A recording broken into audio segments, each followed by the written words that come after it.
Uma notícia que impactou torcedores do Flamengo pela manhã. Segundo o jornal inglês, o The Guardian, Lucas Paquetá pode voltar ao Flamengo. Olha a foto do cara aqui. E o Benê já colocou... Vem, Benê. Fala, Benê. Busco no aeroporto. Tapete vermelho. Esquece, velho. Claro que vem muito. Vem muito. Então já vamos começar com essa resenha aí. Tudo bem? Boa tarde, Benê. Boa tarde, Tartar. Paquetá no Flamengo. Tá feliz? Tá animado com a possibilidade? Me conta aí essa possibilidade, essa chance, de onde surgiu esse assunto, Benê. Conta tudo pra gente. Vamos lá. Hoje o jornal inglês The Guardian, como você bem mencionou aí, trouxe a informação que o Flamengo abriu negociação para tentar a contratação de Lucas Paquetá, ou seja, o retorno. Para quem não sabe, Lucas Paquetá é cria das categorias de base do Flamengo e foi vendido ao Milan na ocasião, e agora o Flamengo está tentando o retorno desse jogador. E por que tenta? Porque o jogador já topou. Ele quer voltar a jogar no futebol brasileiro e vestir a camisa do Flamengo. E aí o Flamengo fez uma proposta oficial, essa proposta é oficial, papel timbrado, enviado ao clube dele, ao West Ham, de 30 milhões de euros, com a possibilidade de mais 5 milhões de euros em metas, em bonificação. E agora o Lucas Paquetá aguarda o desfecho da negociação entre o Flamengo e o West Ham. A boa notícia para o Flamengo é: os empresários estão otimistas. A boa notícia para o Flamengo é: ele não está vivendo um bom momento lá no West Ham. Ele já queria sair, inclusive, na última janela de transferência. Facilita a negociação. Facilita demais. O Paquetá já disse que quer. Isso. Que vem. É isso. É isso, ele quer, ele Tem topa. que convencer o clube inglês. Perfeito, é exatamente. E essa grana aí, o que você acha? Eu acho uma boa grana, levando em consideração, assim... Mas quanto eles pagaram no Paquetá? Eu confesso que eu não lembro na ocasião quanto eles pagaram. Porque o Lucas Paquetá, ele não sai do Flamengo e vai direto para o West Ham. Ele foi vendido na ocasião, inclusive pelas mesmas cifras, né? 30 milhões de euros mais 5 em metas. Na ocasião ele foi vendido ao Milan, em 2018. Então, enfim, ele pode retornar agora, depois de 8 anos no exterior, ele pode retornar. Ele passou também pelo futebol francês e atualmente está no futebol inglês. Lembrando que o Lucas Paquetá esteve muito próximo de ser vendido ao Manchester City, antes de acontecer a acusação, que ele acabou se livrando dessa acusação, envolvendo casa de apostas, enfim. E na ocasião, quem queria ele era nada mais, nada menos que o Pep Guardiola. E depois, por conta dessa suspeita, que ficou comprovado que ele não teve participação, tanto é que ele está podendo jogar normalmente, ele acabou não indo, não se transferindo. E lá no West Ham ele não está vivendo um bom momento, pessoalmente falando assim, né? Ele não está 100% feliz. Ele já deseja uma saída. E aí agora surge a possibilidade de ele voltar ao futebol brasileiro e vestir a camisa do Flamengo. Eu, particularmente, Flavinho, eu sou suspeito porque eu como torcedor, acompanhava o Lucas Paquetá desde os tempos de categoria de base, e como jornalista eu peguei a transição dele base profissional. E eu lembro muito bem que o Rueda, na ocasião, utilizava muito o Lucas Paquetá em várias funções. Para quem não sabe, o Lucas Paquetá chegou a atuar com o Rueda como centroavante. De volante a centroavante. De volante a centroavante. E aí logo depois ele foi vendido, na época, assim, muita gente considerando os valores baixos. Mas enfim, e agora seria uma baita contratação. Eu acho que superaria o Gerson, não só nas cifras, mas também assim, na grandeza da contratação. Porque estamos falando atualmente de um jogador de seleção brasileira e com uma qualidade absurda. Vene, jogaria onde? Amigo, esse aí é um trabalho para o Felipe Luiz. Eu acho que o Lucas Paquetá é titular na equipe do Flamengo. A qualidade dele é indiscutível. Agora, se vai dar certo ou não, não tem como eu dizer agora, Flavinho, porque é uma negociação difícil. Você negociar com um clube inglês é extremamente difícil, porque, teoricamente, dinheiro não é problema para eles.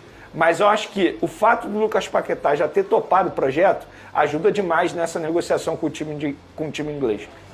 Lembrando que o West Ham pagou 61 milhões de euros pelo Paquetá em 2022, né? Então foi muito dinheiro envolvido. 51 milhões de libras na época. Porque tem uma diferença sutil, né? Não é tão sutil assim. Eu estava brigando para fazer essa conta. Eu sofro mais de fazer conta de libra para euro do que de real para euro. 50 milhões de libras são 57 milhões de euros, que supostamente o Tottenham pode oferecer. Mas não quer dizer que o West Ham vai vender, porque é o que o Rodrigo falou. O Paquetá pode dizer, mas para o Tottenham eu não vou. O West Ham tem uma A informação do Flamengo é que ele já disse, não vou para o Tottenham, então, né? Agora, se vai se confirmar, sempre o jogador pode mudar de opinião, né? Sei lá, que a negociação ainda está em curso, né? E o clube pode dizer, não, para o Flamengo eu não vou vender porque a proposta do Flamengo é insuficiente em relação à proposta do Tottenham. Então, assim, se você não quer, você tem que ficar aqui e cumprir seu contrato. Tem uma série de variáveis. É claro que existe uma possibilidade, quer dizer assim, né? Eu aprendi isso no caso do Ronaldo. Vou falar uma coisa que não é um ditado machista, é um ditado do futebol. Água morra abaixo, fogo morra acima. O jogador de futebol, quando quer ir embora, ele vai embora. Ele vai embora. Se ele quiser ir embora, ele vai embora. O Ronaldo, quando saiu da Internacional, foi o que me deu o limite disso. Ele vai. Só que nem sempre é assim, porque tem variáveis. Né? O clube vai dizer, você tem contato comigo e eu preciso de você. Hoje, como o West Ham, o Paquetá ficou fora do jogo contra o Queen's Park Rangers pela Copa da Inglaterra, mas ele jogou contra o Nottingham Forest, que era um jogo de aproximação. Tinha 4 pontos a menos do que o Nottingham Forest ganhou do West Ham e jogou para 7 pontos a distância do West Ham para sair do rebaixamento. Falta um turno inteiro, você pode escapar do rebaixamento, mas a situação do West Ham contra o rebaixamento é desesperadora. Então você tem uma possibilidade de o West Ham dizer, bom, vou cair mesmo, abro mão do Paquetá e vou jogar para ser rebaixado e no ano que vem eu tenho uma despesa a menos. É uma hipótese. A maior venda da história do West Ham é o Declan Rice, quando foi para o Arsenal por 106 milhões de euros. Então, o West Ham já fez vendas maiores do que esta, mas fez em situações diferentes desta. Então, aí a gente tem que esperar a reunião e entender o que vai acontecer. O que está claro é o que o Rodrigo já disse também. O Paquetá quer vir para o Flamengo quer que o Paquetá venha. O West Ham vai se comportar em relação a esta informação, a estas duas informações, e a informação de que ele tem a proposta do Tottenham, que o Paquetá não quer aceitar. E o Tottenham, pensando Tottenham e Flamengo, e claro, nos objetivos esportivos tem o financeiro, mas os objetivos esportivos do jogador em ano de Copa do Mundo. O Flamengo é o melhor destino para o Paquetá nesse momento. O Tottenham vive um momento conturbado, inclusive com o clima nos bastidores ali, né? Tá questões ali que não estão... O ambiente não está muito legal. O próprio capitão do time, o Christian Romero, fazendo críticas à direção. Hoje é o 14º colocado da Premier League, mas é um time relevante no campeonato inglês. O Flamengo é o melhor destino para o Paquetá nesse momento? Eu acho que pode ser, porque se você vai estar feliz, o melhor destino é onde você vai estar bem. Então, se ele vai voltar para o Rio de Janeiro, ele gosta do Rio de Janeiro, ele gosta do Flamengo, ele vai ter um bom ambiente. Você vai pensar, o Flamengo quer ter 22 titulares, mas o Paquetá, em tese, é o que disputa a posição com a Arrascaeta, mas ele pode jogar junto com a Arrascaeta. Como o Carrascal disputa a posição com a Arrascaeta e joga junto com a Arrascaeta. O Paquetá é um coringa, ele pode jogar de segundo volante, dependendo do jogo, ele pode jogar pela direita, vindo por dentro para abrir o corredor pelo lateral, ele pode jogar pelo lado esquerdo, ele pode jogar na função da Arrascaeta, ele foi até falso centroavante no Flamengo. Então, o Paquetá é uma extraordinária contratação. Claro, como disse o Rodrigo, você só vai esperar para saber o que vai acontecer no final do ano. Mas a contratação é gigantesca. A gente está abismado com a quantidade de dinheiro que se está gastando. Não é o Flamengo. O Flamengo tem recursos para fazer isso. É o Flamengo, é o Cruzeiro, é o Palmeiras do ano passado com o Vitor Roque. A gente está vendo como os valores subiram. E isso assusta muita gente. Mas o Flamengo tem lastro para fazer esse tipo de contratação. Não é esse o problema. É uma extraordinária contratação do ponto de vista técnico e é uma contratação do tipo que coloca o Flamengo numa posição de... Até ouvi gente de quem trabalha perto do Paquetá. O Flamengo quer ser campeão do mundo. O Flamengo quer ser campeão brasileiro, o Flamengo quer ser campeão da Libertadores, o Flamengo quer ser campeão do mundo. Se você projetar a capacidade econômica que o Flamengo tem para contratar um jogador de Premier League por ano, entre aspas, né? Porque o Danilo é um jogador de Premier League.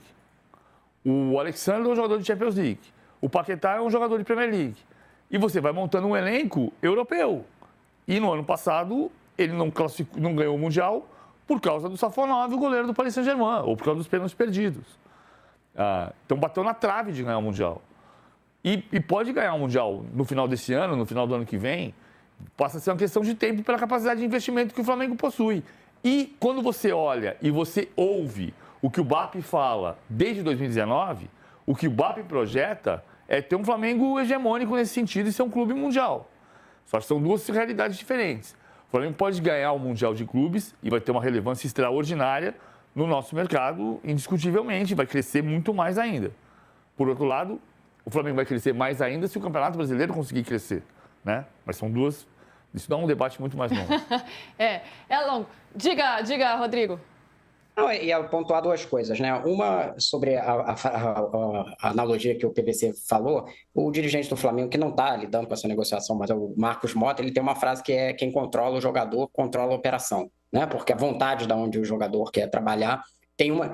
Eu concordo com o PVC, não é só isso, não é, mas é um fator muito relevante dentro desse xadrez, digamos assim. E aí eu acho que a vontade dele tá clara, que quer com o Flamengo, não só porque não quer ir para o Tottenham, que é um time grande inglês, porque também olha o clima que está para ele na Inglaterra, desde a questão das investigações, das apostas. Vamos lembrar, ele passou 2 anos num processo, acabou absolvido por falta de provas, dentro de um processo longo que se deu. Ele teve um desgaste dentro da Inglaterra de imagem, inclusive, né? Então, eu acho que esse fator conta também na vontade dele de sair. E sobre a capacidade financeira do Flamengo, né? Vamos lembrar que o BAP falou que provavelmente gastaria em torno de 1 bilhão, um pouco mais de 1 bilhão, no futebol inteiro, né? E aí não é só contratação mais folha salarial. Mas eu ouvi ali dentro do clube que poderia ser meio a meio, 500 milhões. 500 milhões foi mais ou menos o que o clube gastou ano passado, né? Foi menos, na verdade, mas aí se põe impostos, foi 200 e quase 300 e poucos, 350, né? Mas, assim, se gastar 500 milhões em contratações esse ano, que não seria nenhum absurdo, esse valor de 40 milhões de euros seria 250 milhões. Então, você investir num jogador de seleção metade do que você tem para investir na temporada, não é nenhum absurdo, né? Ainda mais se você considerar que o resto do seu elenco está montado, né? Para que posições o Flamengo precisava? Desesperadamente nessa janela eram zagueiro e goleiro. Contratou o Vitão e agora fechou com o Andrew para ser ele que saiu do Gil Vicente para ser o reserva do Rossi, né? O centroavante é uma necessidade, mas não é uma necessidade desesperada. Então, tem espaço para essa contratação do Paquetá. Se ela vai fechar, se vai ter um acordo com o West Ham, a gente vai ver. Mas tem espaço tem lógica dentro do movimento financeiro do Flamengo se tiver esse investimento nessa casa aí. Tem uma outra coisa que eu acho importante entender do Paquetá, e é um ponto de vista meu, tá, Luísa? O Paquetá, diferentemente de outros jogadores, como o Gerson diz que vem porque ele acredita que jogando no Cruzeiro ele vai ter espaço para disputar e chegar na Copa do Mundo. O Paquetá, bater na madeira aqui, se não acontecer nada, o Paquetá vai para a Copa do Mundo. Ele pode ser rebaixado pelo West Ham. Ele é praticamente um titular, né? Não é um titular, mas é ali, um ele é o 12º jogador. Exato, um 12º jogador. Depende da formação que ele quer no meio de campo ali, Paquetá é titular, dependendo do adversário também. Ele não vem para o Flamengo para ir para a Copa do Mundo. Ele vem para o Flamengo para ser feliz. Ele vem para o Flamengo para jogar onde ele quer jogar. É esse cenário. Jogar num nível competitivo, num nível de disputar títulos, num nível de disputar vitórias, de ser desafiado por jogar mais e melhor, porque o adversário vai impor para ele na Libertadores e no Brasileirão, e jogar num nível de jogar a Copa do Mundo depois. É claro que jogar a Premier League desafia, mas desafia de outro ponto de vista, porque o West Ham não está se desafiando. Ele não consegue sair do 18º lugar. Então, é outro tipo de desafio. O Paquetá não precisa vir para o Flamengo para ir para a Copa do Mundo. Ele vem para o Flamengo, se ele vier, porque ele quer jogar no Flamengo. E essa questão das apostas esportivas, né, que acabaram aí marcando muito a carreira do Paquetá, depois foi inocentado numa longa investigação da Federação Inglesa. Rodrigo trouxe esse contexto pra gente. Isso segue interferindo na carreira dele? Acho que não. Eu acho que não. Acho que é parecido... O Bruno Henrique tem um processo criminal ainda, certo? Se o Bruno Henrique for inocentado no processo criminal, acabou.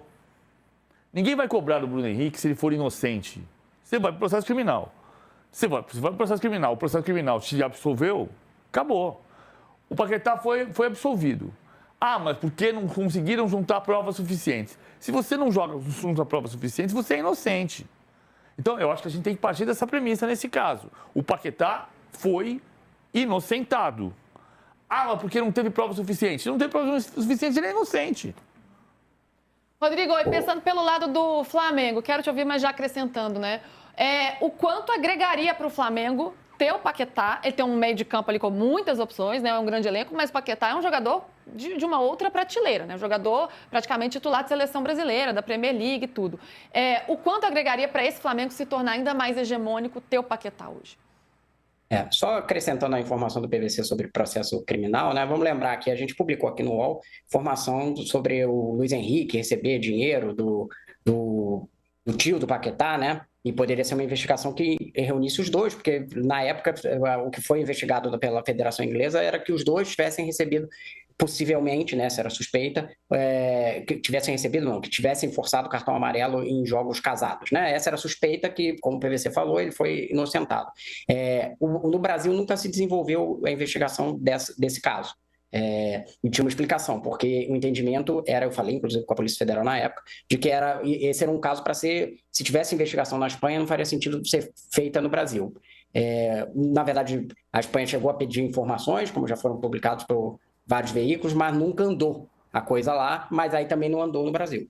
Então, hoje esse caso do Paquetá, em princípio, a não ser que tenha uma grande surpresa, morreu dentro da questão do processo disciplinar que aconteceu dentro da FA, a não ser que tenha alguma novidade. Mas aí tratando eu acho importante, Rodrigo, acho importante que esse caso, ele não leva a nenhum efeito criminal e é inocente, ponto. Não. Mas ele pode ser um símbolo para outros jogadores entenderem qual é o limite. Só isso. Estou dando aqui o contexto de tudo que aconteceu, enfim, dessas questões desses jogadores envolvendo o Luiz Henrique, Paquetá, enfim. Mas partindo para o ponto do Flamengo, no caso, o jogador, como o PVC falou, ocupa várias posições, né? Então ele poderia ser tanto substituto do Arrascaeta, quando o Arrascaeta, e a gente tem que lembrar, ele teve uma temporada excepcional em 2025, mas ele muitas vezes precisava ser preservado de um ou outro jogo, justamente para ele não estourar e chegar bem para o final. Você poderia ter o Paquetá ocupando essa posição. Ele pode jogar de segundo volante, no caso, né? Apesar do Flamengo ter dois volantes muito bons, o Pulgar e o Jorginho, e pode jogar nessa posição como meia ponta armador, que era uma posição que o Gerson jogou no Flamengo e que talvez ele volte a jogar no Cruzeiro, né? Porque o Tite gosta de jogar com ele assim, e que hoje, sei lá, o Carrascal ocupa eventualmente, ali ou pela direita ou pela esquerda. Então, tem várias posições que ele supriria ali. Realmente, o problema é que o Flamengo não ia ter mais carência nenhuma em meio de campo, nesse sentido, ia ter um belíssimo arsenal de jogadores para utilizar dentro desse setor. E como o PVC falou, ele jogou uma vez de falso 9 na final da Copa do Brasil contra o Cruzeiro e fez um gol. Né? Que até eu acho que um gol que depois ficou provado que se tivesse VAR ele teria sido pego com impedimento, né? Porque eu acho que ele estava impedido ali no negócio. Mas ele fez o gol e curiosamente é o Arrascaeta que faz o outro gol e o Cruzeiro ganha depois nos pênaltis o jogo em Minas Gerais. Mas ele já jogou nessa posição. Eu acho que ele jogou mais de um jogo, talvez, PVC, você que tem uma memória melhor do que eu. Eu lembro desse jogo como jogo grande, mas talvez tenha tido um ou outro jogo que escalaram também ele como... Mas quando ele teve uma fase muito boa foi quando atrasaram o Paquetá para jogar de segundo volante no Flamengo e ele formava um trio ali com o Everton Ribeiro, agora não tô lembrando quem jogava de primeiro volante, mas eles formavam um trio de meio de campo ali, acho que jogava o Diego também. Viseu na frente. Mas como primeiro volante, ele falou. Ah, tá. É o time da Copa Sul-Americana de 17, Copa do Brasil de que 17 começou muito também. bem o brasileiro e depois caiu, você lembra? Era líder. Tinha Cuejá, Arão, Everton Ribeiro, Diego. Eu acho que era o Arão. Aí o Paquetá é recuado para jogar, e aí eles fazem um trio de meios, era isso. Diego, Everton Ribeiro e Paquetá, só que o Paquetá jogando meio que de segundo volante. Foi o Barbieri que botou, agora tá vindo na cabeça. O Barbieri que usou essa opção, depois que cai o Carpegiani, ele traz o Paquetá para jogar como segundo volante. Aí já é 18. Então, será que eu tô confundindo aqui? Não, aí já é 18. O Carpegiani foi 18. O Carpegiani cai e o Botafogo é campeão carioca em 18, e aí, mas antes... Com o Rueda, em 17, ele joga muitas vezes. E, para mim, ele joga de falso 9 ali também. 17 é final. Mas de segundo volante, ele se fixa mais quando é o Barbieri. Aí é o Barbieri. Porque a final da Copa do Brasil 17 contra o Cruzeiro é 17, né? E a final da Copa Sul-Americana é 17. Aí em 18 vem o Carpegiani como substituto do Rueda, porque o Rueda vai embora. Isso. E o Carpegiani fracassa no Campeonato Carioca, é demitido, o Botafogo é campeão carioca e vem o Barbieri. E aí o Barbieri fica até quase o final do ano, quando vem o Dorival Júnior.